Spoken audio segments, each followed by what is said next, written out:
So I'm just fooling around with this right now. I don't actually know how it's going to go. And I'm just noodling, you know. I mean, I don't even really know how to play piano, so I'm not going to play you that part. It goes something like, oh, Larry, well, you came and you dropped off my laundry. But I sent you away, oh, Larry, 'cause I don't like creases in my jeans.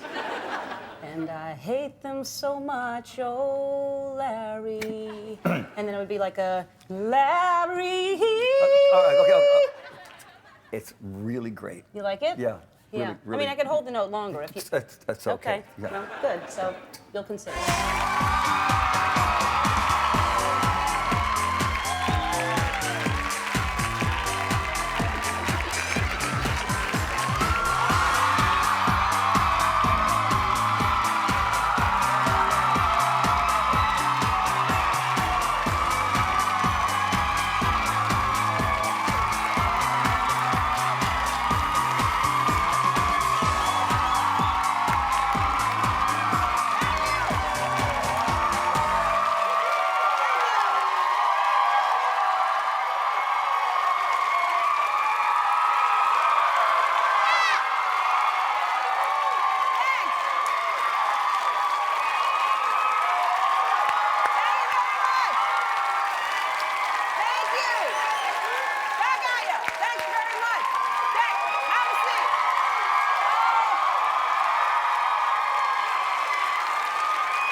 Some good dancers here today, I'll tell you that.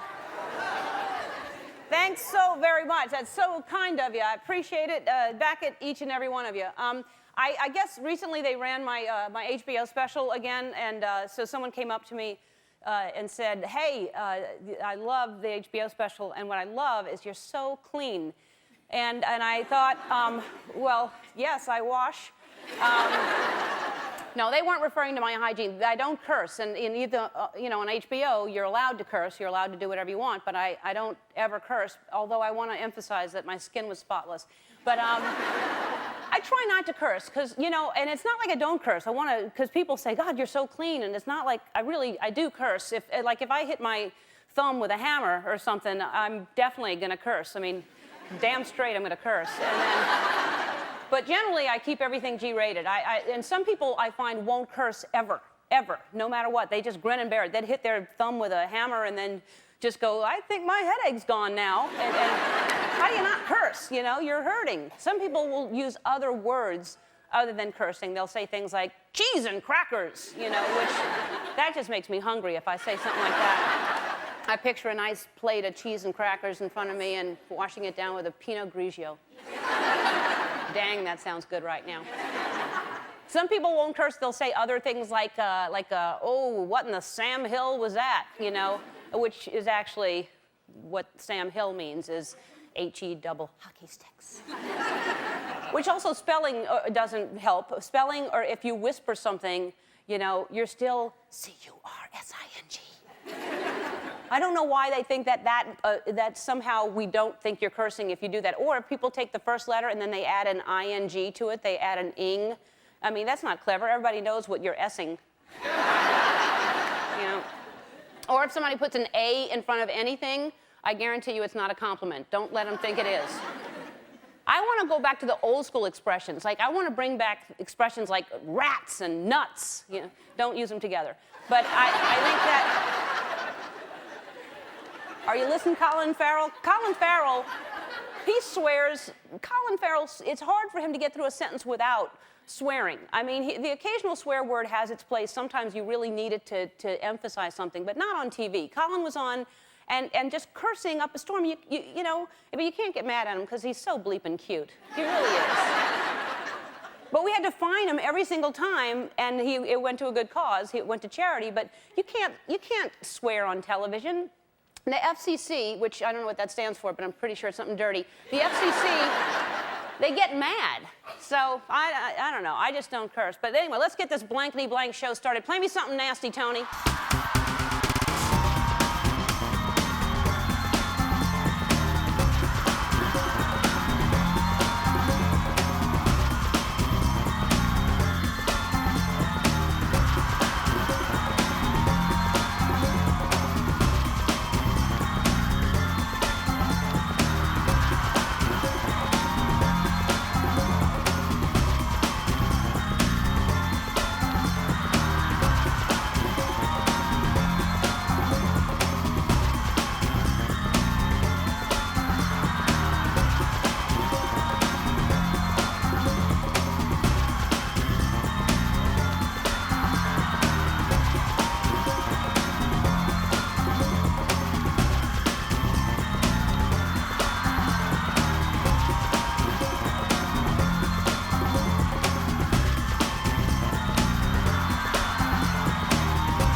It is getting hot in here.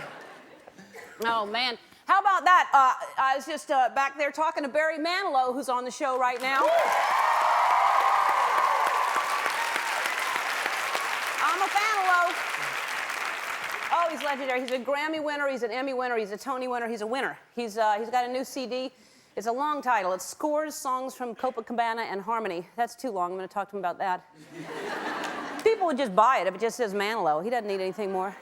He's about to start a year-long show in Las Vegas next month. And, yeah.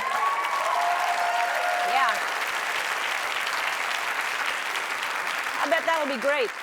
But when the thing is, you go to see it, you won't be able to talk about it, because what happens in Vegas stays in Vegas. So all I know, and this is he makes the young girls cry. He writes those songs. Also on the show, Maria Bello. She's here. She's in a new movie, Assault on Precinct 13. I think it opened yesterday. You may remember she was in Coyote Ugly, and she spent a year on ER, and she was a Golden Globe nominee for her role in The Cooler. She was very, very cool in that. And I'll tell you, she was cool, but she wasn't cold. There's a difference between being cool and cold, and everybody in the country, it's so hard for us to realize that, because it's so hot here today in Los Angeles. It's really, really hot. But the weather around the country is just, people are freezing. I mean, I looked at this USA Today, you can't even believe, look at this. There's yellow, and then there's like green and blue. Can you imagine the blue? It's 54 degrees below zero today in Embarrass, Minnesota. 54 below. And their cheeks are red, not because they're embarrassed, it's because they're freezing to death, those people that embarrass. I mean, I want to know what it feels like. I want to, not to be embarrassed, but to be that cold. I want to know what that feels like. So later in the show, I'm going to call somebody from Minnesota. I got a phone book, and I'm going to call somebody. I don't know who. It's going to be a cold call. And something tells me they'll be home.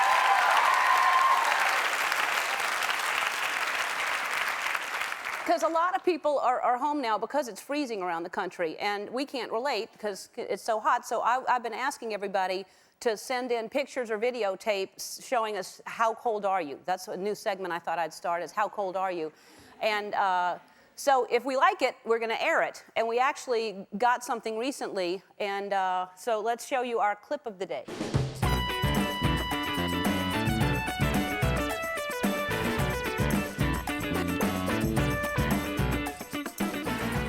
All right, so we got this one, this letter. Jeffrey Alvarez in Berkeley, Massachusetts. It's 28 degrees there, and he sent this in. Here's Jeff having fun. It's 28 degrees outside. Coming out of a 100-degree hot tub. Into some nice, freshly fallen chili snow. Makes the body tingle all the way. Go for it, Jeff.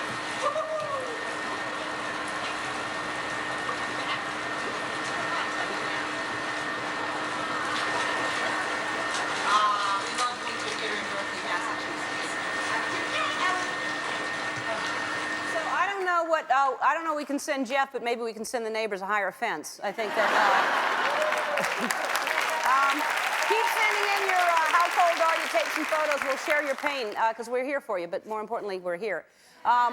Another segment I'm really excited about is called Who's Your Hero? Because we want to know about the people who quietly do great things for others, and we want to recognize them and hopefully inspire other people to do the same thing. So go to our website and click on Who's Your Hero and tell us about somebody that's really special. And because there are a lot of heroes out there, and we want to reward them.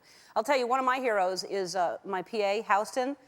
Or maybe I'm his, I don't know. But anyway, we have Houston for Valentine's Day. We want him to provide a service for you. We want him to do whatever you want. Send us an idea of something that he can do for someone you love. And so we've asked a few times. We've started getting some requests. And it's interesting the things that they want Houston to do. This is Lisa Whitaker from Las Vegas, Nevada. Dear Ellen, I'm a huge fan. I watch your... she doesn't watch it. I watch your show every day. I don't have a Valentine. I'm with my son every day and my animals, and I've not had a chance in 2 years to go anywhere. I'm an exotic animal trainer. I would love to feel great for one day instead of picking up food and toys all day long. Can Houston come to our house and babysit for a mother that needs a huge break on Valentine's Day? Sincerely, Lisa Whitaker, Las Vegas, Nevada. Well, here she is. She sent in a picture.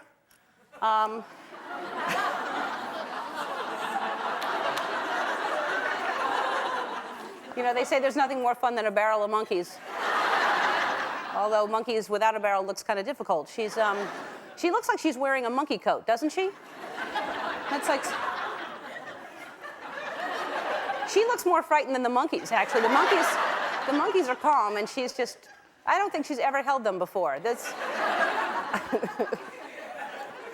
All right, then we get Laura Moody from Bartlett, Tennessee. Ellen, my 80-year-old grandmother, Ellen McCowan, is a fabulous person. I know she would have loved to have gotten to study art or sculpture at various workshops around the country and around the globe, but instead she gave her life to taking care of her family. Because of this, though she has a talent, she's never become famous as a sculptor, although she did become a hero to me. I think it would be a big thrill for Houston to model for her. If that isn't a show, I don't know what is. Thanks so much for making me laugh, Laura Moody. All right, this is her. Oh, did you already see her?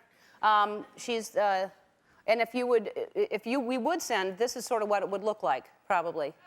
Just like that. Put that in the garden and scare away the crows. It's actually scaring me right now. I didn't want to do a crow noise because I didn't want to scare Tony. All right, this one, very simple. Sometimes people, we have to edit them down because they're long, complicated letters, and sometimes they just get right to the point and don't really have time to waste. Wendy E. Jacob from Selah, Washington. This is all we got. Dress up like a ladybug and sing I Will Always Love You from Whitney Houston. It sounds very vague, but it really did go into the pile of Houston, do it for someone you love. So let's take a look at Wendy and her family. That's them, all huddled together. Looked like they were caught off guard. I don't know if they were actually posing for that or not. I'll tell you, if I had a nickel for every time someone asked to see Houston dress up like a ladybug and sing that Whitney Houston song, I would have a nickel. All right, keep the Houston requests coming in. Go to our website. Remember, ask and you shall receive. As a matter of fact, by the end of today's show, I'm going to make one of these requests happen. And I'm not saying which one, but I do love insects and I love music. All right, don't go away. When we come back, Barry Manilow is going to be sitting over there singing a song for us. Back with Barry Manilow. So you're headed to Vegas, and I was just saying during the yeah, that's going to be an amazing show. At the Hilton. And how many shows are you doing for a year? Well, I don't know how many a year, but I do 5 a week, and then but with chunks of time off. So it's not like constant singing for like 2 years in a row or something. It's time off to So 5 repair. a week, and then you have a weekend off. It's things like that. It's 5 a week and then time off, and then 5 a week. It's a good salary. I read, and I just said this up. It's a $60 million salary. I read that too. I don't think that's true. But does anybody know how much I'm making? Am I making any money for this? Yeah. Look, listen, if I thought for 1 minute that I was paying any member of my band more than $150 a week, I would be very upset. That's when I stopped thinking about money. Really? Yeah, back in those days. Yeah. So I really don't ask those questions. You don't ask those questions. I don't. You should. I should. Because now somebody's going to skim a little off the top, going, he doesn't know he's making $60 million. He's going to make $20 million now. I don't do it for that. And being in Vegas, are you going to be tempted to play poker? Or No, I don't. I don't know how to do anything. That can't be true. I don't do anything. But make music. Really? I know how to do that. Do you play tennis? What do you mean you don't do anything? I don't do anything. You just play music? I just make music, yeah. All day long? Yeah. You must realize, I come from Brooklyn, New York. And where I grew up... Brooklyn in the house! They didn't teach us how to play tennis.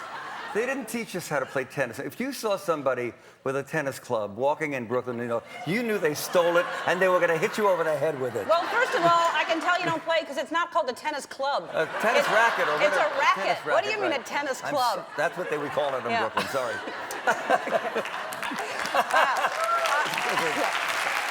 Sorry. I'm a musician. And are you? You are a musician. I mean, it's crazy because you started out. We talked about this last time you were here with jingles. You did a lot of commercials and. I did. And there was some. Yeah. which I remember playing here for you. Band-Aid. Band-Aid, yeah, you sang it very well, I must Yeah, say. really? And then the State Farm insurance commercial, which they still play. You know, my State Farm is there. And then there were some low points, Like what? like the Toilet Bowl Blues. But this was the act of a desperate young man, you know. Yeah. How could I say no to that? And then You wrote that? I did. Well, how'd it go? I've got the toilet bowl blues. You don't want Yeah, to all want right. to. And then there was the Stridex pimple cream commercial.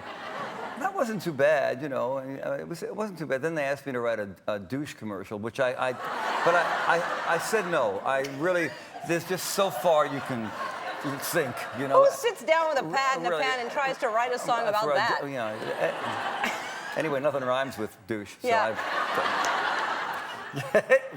I'm telling you. By the end of the show, I'll have something. I'll find something.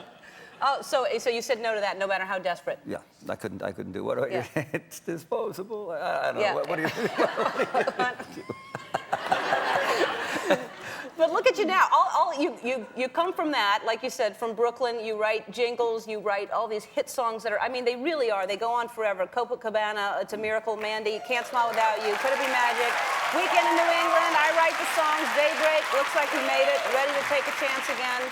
And now you have conventions. You have your Manilows. I'm not sure they. It's a cute name. I'm not sure they like being called Fanilows, but they. Oh, really? I'm not sure. I'm not sure. But I won't call them that anymore. I'm not sure. But they're wonderful. They're wonderful people. They've been supporting me for since I started with Mandy. And sometimes they gather together to celebrate my personage. And Which they're doing. yeah, and which they do, now and again. And sometimes I actually show up and we shake hands and I talk to them and they're great. They're all great people. Yeah, but then they dress. They dress in certain ways, and They have it's parties. a big, huge thing. Yeah, it is. It's a big, yes, there's a lot of Lolas out there. Yes, there's a lot of Lolas with yellow feathers in their hair. Yes. Wow, that's the one thing they're holding on to. There could have been another song, and yet that's what they hold on to and wear the yellow feathers in their hair. That's right. They were just looking for somebody to sing a song about that. People that just wanted to wear feathers at some point. And here I was. Yeah, and then you come along, There and I they're like, came thank along, God. All right, well, when we come back, we actually gave everyone in the audience a poll. What? Are we going to do it now? All right, I will, if you say so. We gave everybody in the audience questions about you, and whoever got all the answers right was going to win a prize, a really great prize. But 10 people got every single question right. And they were hard questions. I mean, they were like, so 10 of you. And so I'm going to let you pick it.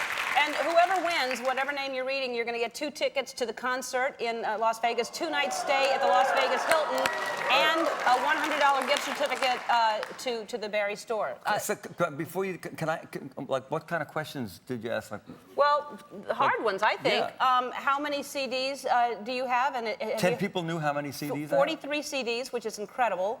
And which is the one award you've not won, an Academy Award. It's a travesty. And who did Barry get his start singing backup for? Bette Midler, I knew that one. Playing backup, actually. Which commercial jingle did playing? Yes, Yeah, right. not singing. singing. Oh, Well, so no one I wins. did All right, a couple of who's and ahs behind her, yeah. And then, what commercial jingle did you not write? And it was for Burger King. That's true. Yeah. I didn't write the Burger King 10 commercial. people knew every single one of those. That's really All cool. right. That's amazing. Yeah, some people are realizing now what they got wrong. They're like, I told you. We could be in Vegas. All right, so I'm picking the.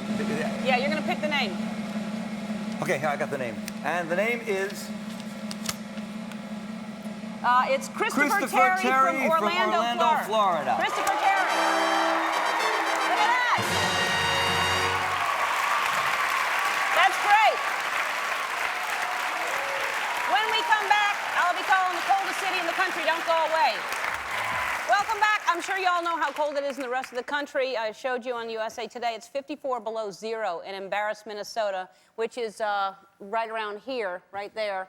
And it's the coldest place in the country. We tried to get some footage. We called our affiliate KDLH-TV in Duluth and found out that they don't have any because it's too cold to drive there. You have to walk there. So they sent us this footage from Duluth.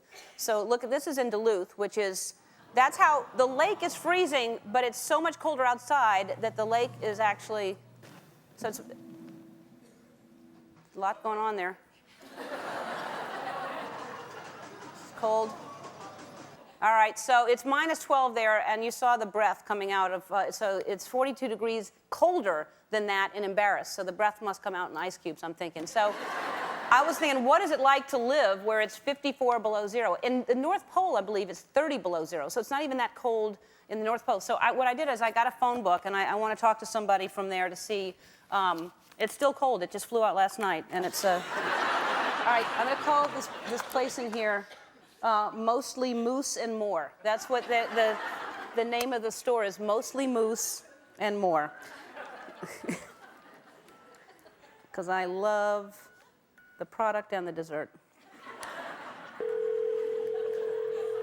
Hello, can I help you? Hi there. Hi. I'm just wondering what do you sell there? I know it's mostly moose for sure, but what else is the more? The more is wolves and bears, and it has everything to do with everything from pine cone curtains to jewelry to candles, just about everything. Well, yeah, now I can see why you put more in the title, because Yeah. now what's your name? My name is Betty. Hi, Betty. That's my mama's name. My name is Ellen. Hi, Ellen. Hi. And so, how cold is it there right now? Right now, it's not real cold. It must be about 0. Wow, that sounds pretty cold to me. Well, it's not as cold as it was last week. It was 40-some below 0. Wow. Yeah. That's amazing. Okay, so if Did you find us on the web? No, I got it right out of the phone book. Okay, go to the website. You can view what we have. It's www.mostlymoose.com. Okay, I sure will. I absolutely will. Let me ask you this. Is there any way I could talk to a moose? No, I don't think so. No? But you're not selling them as pets, I assume. No. Yeah, they've gone bye-bye, haven't they? No, they're wild animals. Yeah. No, I don't. Yeah, I assume they are wild. But you also sell what else did you say? Bear? Bears, wolves, anything that has to do, any kind of items that have to do with bears and wolves. Uh-huh. And anything to do with the North Woods. Uh-huh. Yeah. Well, let me tell you, I love chocolate mousse. Uh-huh. Do Yeah, you? we have some chocolate mousse. You do? Yeah. Wow. Do you know if there's a store also there that would be called Mostly Mice and More? No, there isn't. There's not, just this one. All right, well, we're going to go to the website, and now pine cone curtains, that actually serves a good purpose for somebody? Oh, yeah. That's just because it's part of the North Woods. You can't see through pine cone curtains? Yeah, they're lace. Oh, they're laced. Yeah. Okay, great. Well, listen, do you ever have you been to Los Angeles before? No, I've never been to Los Angeles. Would you like to come to warm up here? No, I wouldn't. Too many people. Too many people? Yes. How many people live in Two Harbors? Well, we're in Ely. And how many people live there? About 3,900. 3,900. Yeah. That's a good size. Yeah. All right. Well, listen, you keep warm, Betty, and yeah, you check out the website. yeah, okay. Alrighty. All right, listen, and I want you to check out The Ellen DeGeneres Show. I don't know if it's on there or not, but you've got to find somebody. You go to my website, ellendegeneres.com. Really? Yeah, No kidding. no kidding. You're actually on television right now. Oh, my God. Yeah, say hi to everybody. Hello. Okay. So anyway, listen, I'm changing the name of my show to Ellen, Mostly Ellen, but More, because Okay, that's fine. I have people on here as well. But so listen, I'm gonna invite you out here. I know you say it's too many people, but I'm gonna convince you of it. You are, eh? Yeah. Silence. All right.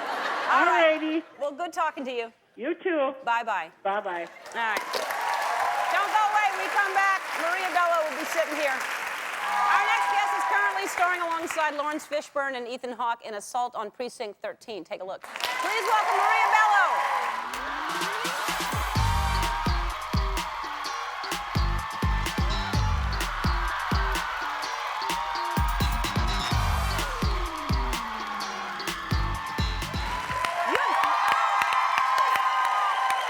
You have great music here. I do. I've just been dancing around back there. Have you? Yeah, it's good. Everybody dances back there. We watch, we've told you that before. We watch you before we come out here, and every guest watches you and dances backstage. Oh, where's the guy who won? You were dancing like amazing. I need to dance with you.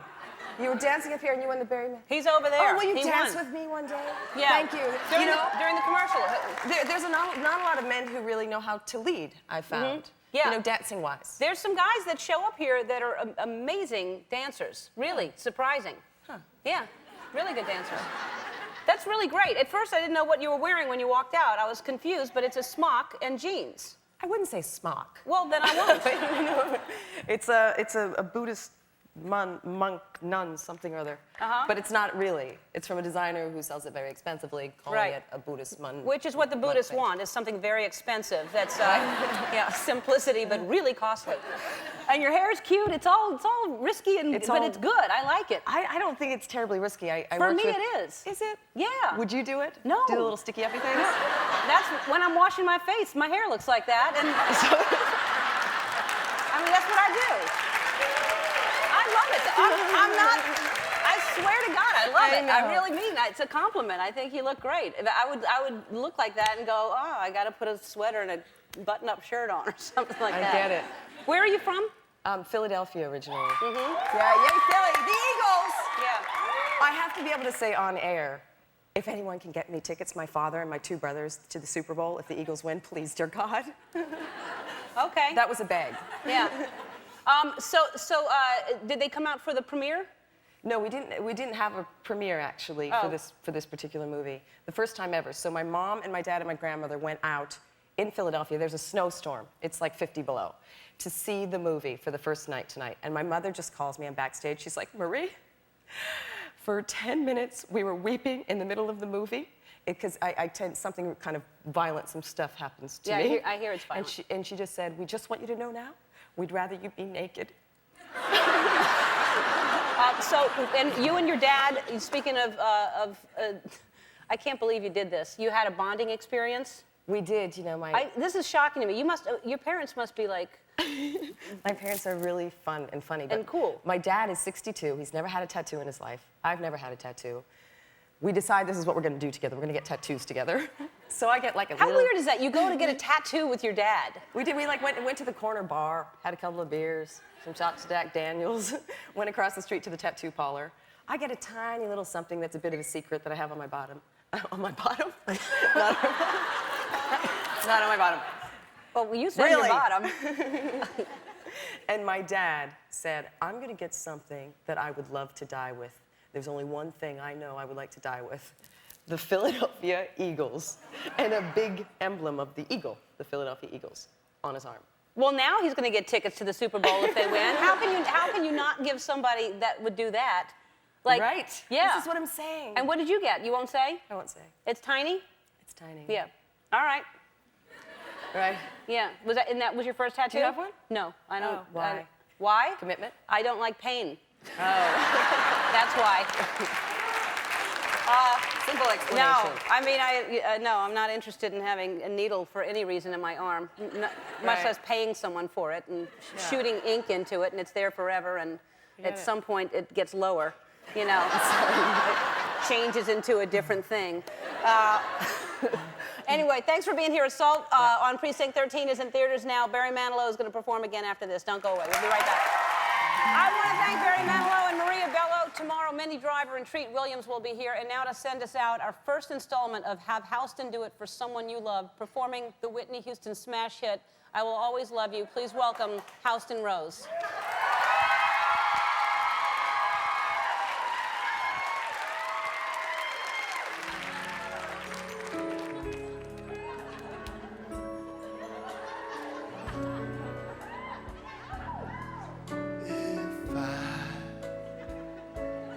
Should stay, I would only be in your way. So I'll go, but I know I'll think of you every step of the way.